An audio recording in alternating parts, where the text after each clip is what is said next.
Sejam muito bem-vindos todos. A gente vai começar a falar de uma forma bem prática, com uma pegada muito focada em tratamento das duas emergências hiperglicêmicas, quais sejam cetoacidose diabética e coma hiperosmolar. Claro que quando a gente fala em situações nível de emergência e urgência envolvendo hiperglicemia, sempre existe também uma dúvida, antes de falar de condições mais graves, como a cetoacidose e o coma hiperosmolar, existe também uma dúvida em relação ao que fazer com um paciente que se apresenta com uma hiperglicemia assintomática. Eu imagino que isso seja uma dúvida na cabeça de vocês. E é importante que se diga aqui, com todas as letras, que hiperglicemia assintomática não é alguma coisa que mereça a administração de insulinoterapia venosa. Tá? Na verdade, a própria utilização da insulinoterapia subcutânea é questionável. A gente tem várias evidências robustas aí da medicina baseada em evidências, mostrando que isso não tem nenhum benefício, o tratamento com insulinoterapia, ainda que subcutânea, em um paciente que esteja hiperglicêmico e assintomático. Esse paciente, muito provavelmente, assim está,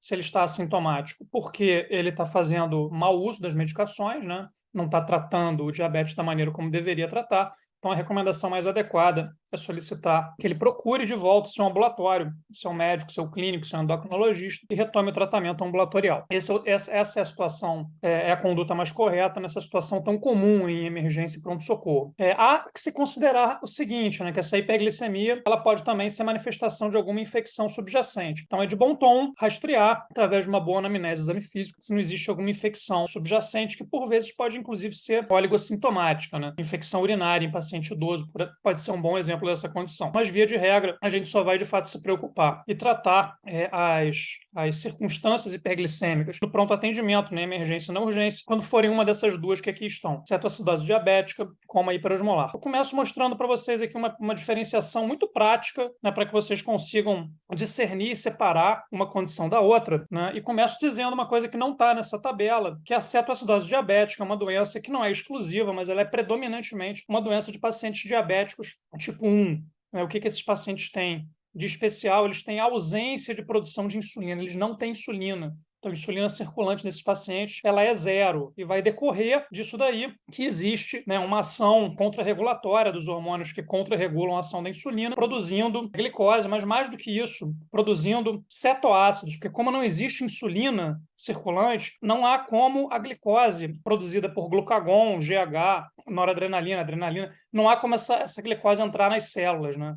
Então, por isso, o organismo precisa lançar mão de algum outro meio de conseguir produzir energia, né? E aí, daí decorre disso a produção de cetoácidos. Então, a ausência total de insulina vai fazer com que exista uma necessidade de procurar um outro substrato, já que o que faz a glicose circulante, a glicose que está no sangue, entrar nas células, é exatamente a insulina que está ausente nesses pacientes com cetoacidose, né? E, evidentemente, que por produzir cetoácidos com o intuito de nutrir as células e os tecidos, vai acontecer essa situação que é a cetoacidose, né? A gente sabe que substâncias como acetoacetato, beta-hidroxibutirato, elas são ácidas, então essa situação vai acabar produzindo um ambiente de acidose metabólica. Por isso é chamado de cetoacidose diabética. Em contraposição a isso, os pacientes que têm coma hiperosmolar hiperglicêmico, eles têm produção de insulina. Na verdade, eles têm até uma hiperprodução de insulina. É claro que em fases mais tardias na evolução da doença desses pacientes, eles podem sim ter falência pancreática e podem, eventualmente, vir a depender de usar insulina. Isso é relativamente comum no paciente diabético tipo 2, que é onde vai acontecer a situação do coma hiperosmolar. Então, o que acontece primordialmente nesses pacientes? A questão aqui não é a falência na produção de insulina, a questão é uma resistência periférica à ação dessa insulina. E vai decorrer disso daí que o organismo vai produzir de forma incremental níveis mais e mais e mais elevados de insulina. Então, esses pacientes terão hiperinsulinemia. Porém, como existe essa resistência periférica à ação da insulina, existe uma dificuldade grande dessa glicose entrar na célula. Por isso, o organismo vai produzindo níveis aumentados de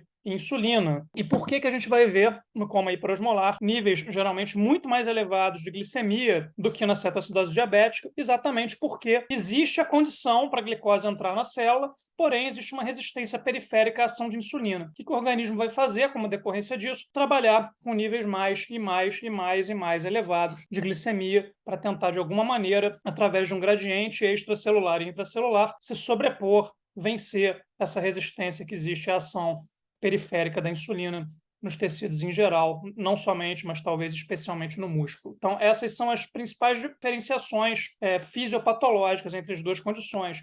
Na cetoacidose, não existe insulina. É necessário buscar outro meio de fornecer energia às células e tecidos. Daí existe a produção dos cetoácidos e isso vai gerar acidose metabólica. No coma hiperosmolar, a insulina existe, portanto, há como a glicose entrar dentro da célula, porém existe uma resistência a essa passagem da glicose do meio extracelular para o intracelular. A solução que o organismo encontra para isso é trabalhar com níveis progressivamente mais elevados de glicose, né? E a gente não vai ter, por conta de tudo isso que eu expliquei, a gente não vai ter acidose metabólica, só que a gente vai ter uma outra condição que decorre das hiperglicemias extremas, que é a hiperosmolaridade plasmática, com todas as consequências que a gente vai falar disso daí. Então, compreendido essa diferenciação fisiopatológica, fica muito fácil aqui a gente traçar diferenciações clínicas entre uma condição e a outra. No tocante à idade, né, a cetoacidose diabética é uma doença predominante na população jovem, porque vai acometer principalmente pacientes diabéticos do tipo 1, enquanto o coma hiperosmolar é uma condição que vai principalmente acometer pacientes idosos, pacientes portadores de diabetes tipo 2. A instalação na cetoacidose diabética tende a ser rápida, por sua vez,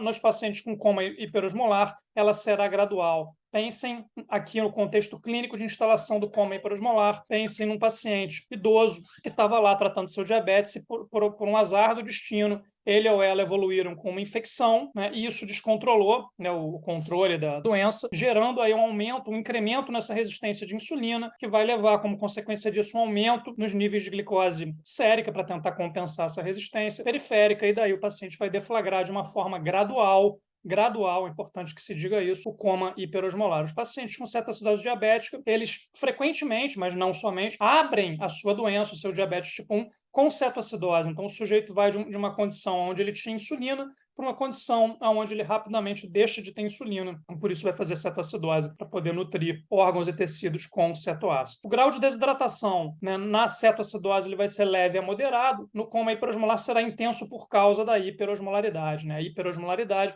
vai levar a um fluxo de água, né, dos compartimentos tissulares intracelulares em direção ao plasma, né, gerando uma situação de hipervolemia que, evidentemente, vai gerar uma diurese como decorrência disso. Por isso, o paciente vai se desidratar de uma maneira tão intensa. O paciente com cetoacidose, o que mais chama atenção, claro que ele tem desidratação moderada, não há dúvida, mas aqui o problema principal vai ser a acidose, a cetoacidose. No coma hiperosmolar não há acidose, o problema principal será a desidratação.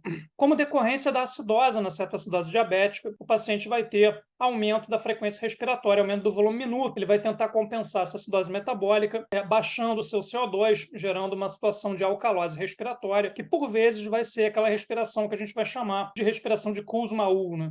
Aquelas respirações que vão lenta, taquipneia, de repente ele faz uma grande inspiração profunda e solta, né?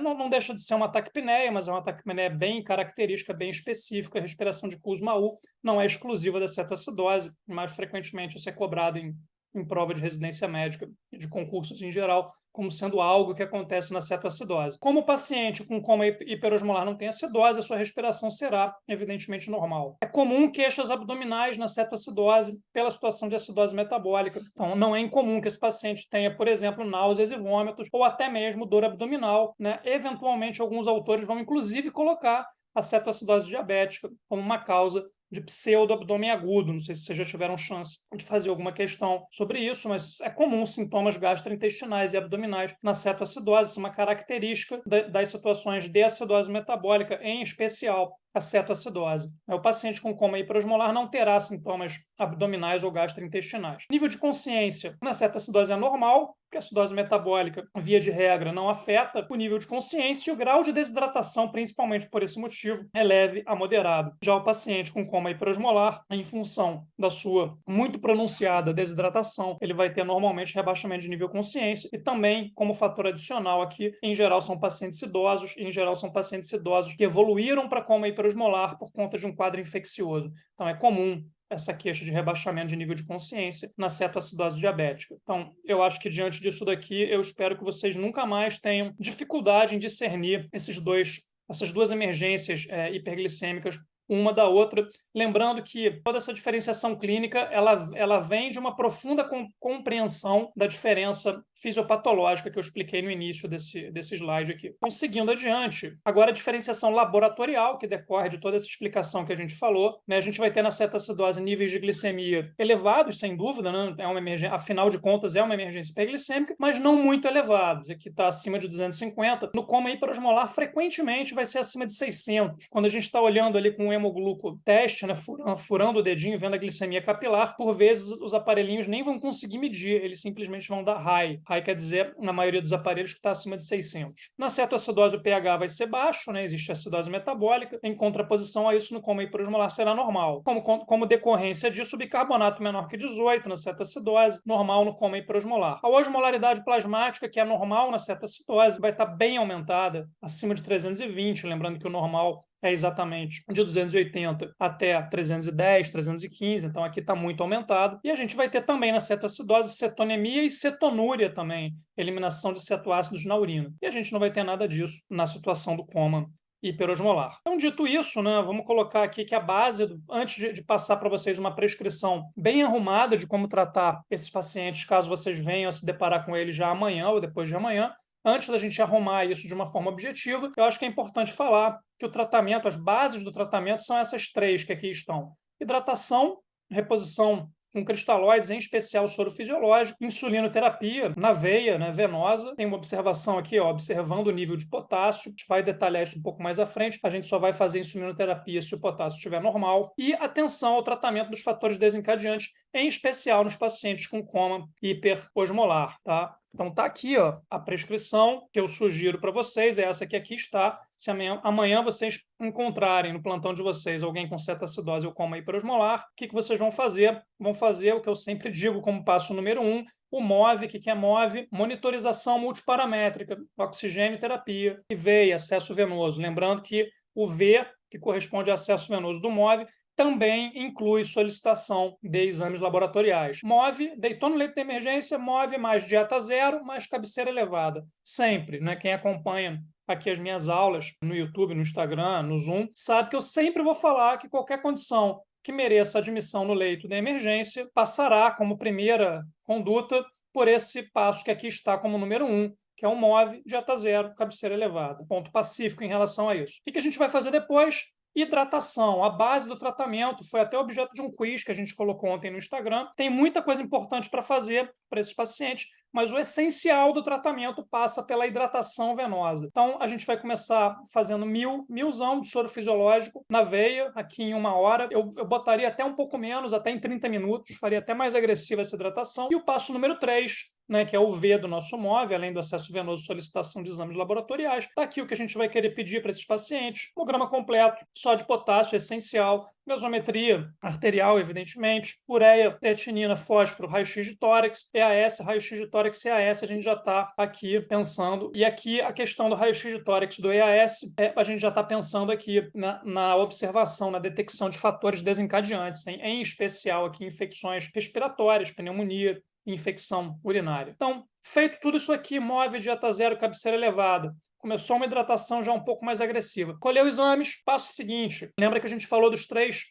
pilares do tratamento: hidratação venosa, insulinoterapia e fatores desencadeantes. Então, a gente já começou a hidratação, a gente já colheu os exames. O que a gente vai fazer agora? A gente vai checar se já é o momento de começar a insulinoterapia. E qual é a nossa barra de início, né, o nosso limitante, né, o fator que tem que ser checado para saber se a gente pode começar a insulinoterapia venosa, é o potássio, né? Porque o potássio, a insulinoterapia venosa, além de resolver a glicemia do paciente, além de resolver a situação de, como decorrência disso, resolver a cetoacidose e a hiperosmolaridade, para o bem ou para o mal, a insulinoterapia venosa também joga potássio para dentro da célula, gerando hipocalemia. Então, eu só posso começar a insulinoterapia venosa nessas 2 condições hiperglicêmicas se o potássio sérico estiver acima de 3,3. Se sim, a gente vai fazer, eu vou explicar como, a insulinoterapia venosa em bolos, seguido de infusão contínua em bomba de infusão. Se o potássio estiver abaixo de 3,3, eu vou corrigir, eu vou ter que adicionar KCl no soro fisiológico.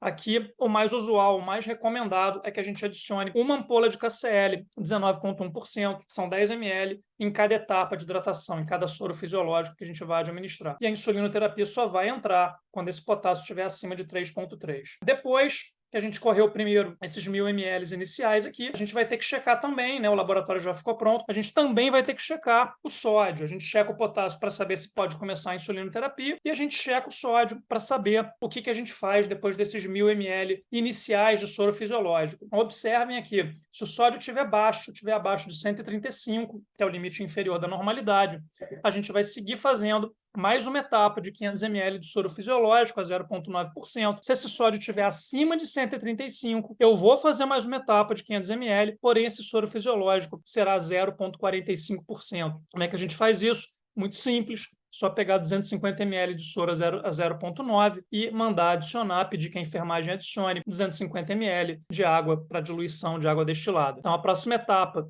de 500 ml de cristalóide a seguir dos 1.000 ml iniciais. A qualidade do que a gente vai fazer, o tipo de soro fisiológico que a gente vai fazer depende da checagem do sódio. Então, presumindo que a gente está seguindo na hidratação venosa, que a gente começou a insulinoterapia, a gente vai agora monitorar a glicemia desse paciente e quando essa glicemia abaixar de 250, eu não vou interromper a minha insulinoterapia, porém eu vou reduzir a vazão da bomba para metade e eu vou começar a fazer soro glicosado a 5% para esse paciente. Eu não quero parar de fazer insulinoterapia, porém eu não posso seguir fazendo a insulinoterapia se a glicemia estiver abaixo de 250. Então, para resolver esse impasse, parece contraditório, mas não é. Para resolver esse impasse, a gente começa uma infusão paralela com soro fisiológico de soro glicosado e a gente segue fazendo insulinoterapia. Até quando a gente vai fazer isso? Até 3 coisas acontecerem. Melhora da hiperosmolaridade, no caso do coma hiperosmolar, melhora da cetoacidose, da acidose metabólica, no caso da cetoacidose diabética, e melhora clínica do paciente. Então, os valores séricos da glicemia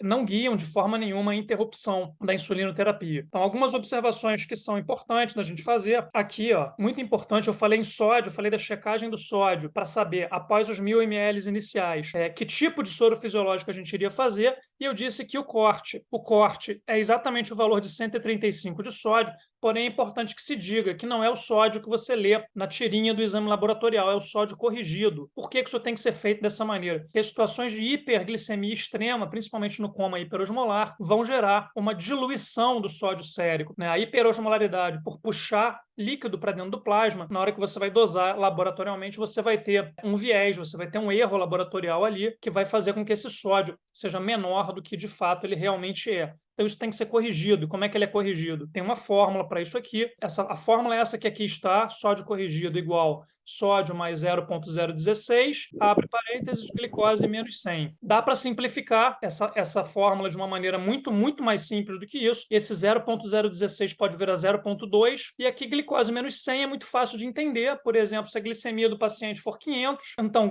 500 menos 100 é 400, vezes 0,02, basicamente quer dizer o seguinte: a cada 100 de glicose acima de 100, eu tenho que aumentar 2 o meu sódio. Porque imagina que aqui fosse 200 a glicemia. 200 menos 100 é igual a 100, né? 100 vezes 0,02 vai dar 2. Se fosse 300 menos 100 é 200. Isso vezes 0,02 daria 4. E assim vai. Então, a cada 100 de glicemia acima de 100, eu tenho que aumentar 2 no meu sódio. Então, se eu vejo um sódio de 128, né, e a minha glicemia sérica é de 300, eu tenho que aumentar 4. Então, o meu sódio corrigido seria 132. Tá? Lembrando que a gente teve um workshop sobre isso daí, emergências hiperglicêmicas e distúrbios hidroeletrolíticos. Então, é importante só que vocês entendam que o sódio que vai guiar as reposições adicionais de cristalóide é o sódio corrigido. E a fórmula é essa que aqui está. E essa sugestão que eu acabei de dar, na minha visão, é uma forma muito mais simples da gente lidar com isso daqui sem precisar ter que fazer conta muito complexa. Aqui a gente falou também o potássio. Se o potássio for baixo, abaixo de 3,3, eu não posso iniciar de cara, né, de bate-pronto aqui a insulinoterapia. Eu vou ter que botar aqui, como eu tinha falado, uma ampola de KCl 19,1% em cada etapa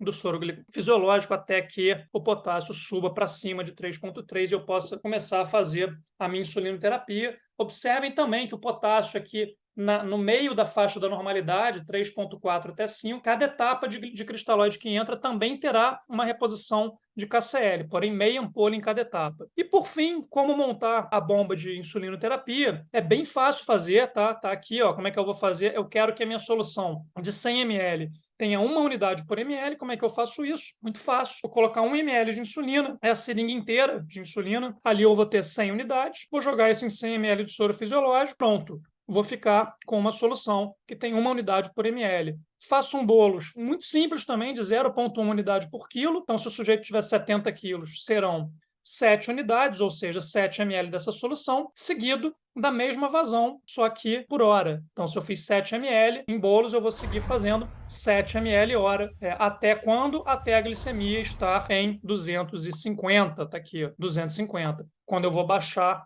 essa vazão da bomba de insulina para metade. Nesse exemplo que eu dei, eu teria feito 7 ml em bolos, 7 ml hora, até a glicemia estar 250. Quando atingir esse valor de glicemia, eu vou baixar para 3,5 ml hora. Eu acho que era isso que a gente tinha para falar.